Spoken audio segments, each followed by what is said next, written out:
Бугарија бара признавање на правата на бугарите во Македонија, а не ги признава правата на македонците во Бугарија. Бугарските власти не го признаваат последниот извештај на Стејт Департментот посветен на слободата на здружување и продолжуваат да го негираат правото на етничките македонци во Бугарија и покрај 16 пресуди на судот во Страсбур против Бугарија за прекршување на правата на македонското малцинство. Подпредседателката на Бугарија Илијана Јотова вели: "Ние немаме малцинства во нашата земја. Тоа така стои во законот. Во бугарскиот устав нема малцинства и тој почива на целосно друг принцип на индивидуално право, а не на колективно." Знаете ли, аз много години съм работила в Съвета на Европа и още повече в Европейския съюз. Повеќе години сум работела во Советот на Европа и Европската Унија и ќе ви кажам дека тоа што го цитирате од Страсбур, тоа решение не е во врска со почитување на човековите права и никогаш во него не пишувало дека Бугарија треба да го признае македонското малцинство.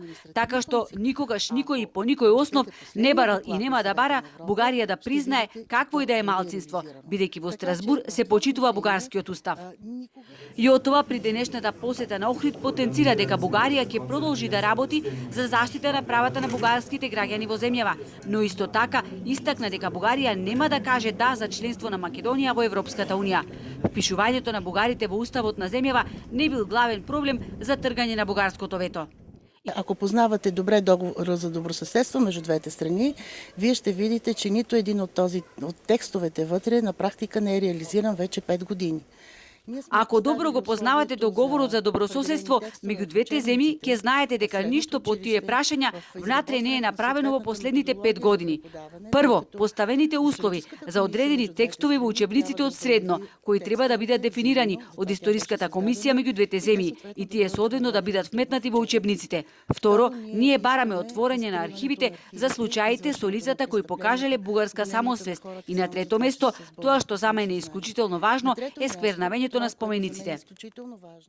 Инаку по Бугарија и во Охрид денес се отвори културно-информативен центар Балкански хоризонти, а претходно Јотова положи цвеќе пред спомен обележјето на 15 бугарски туристи кои загинаа во бродската несреќа во 2009 година.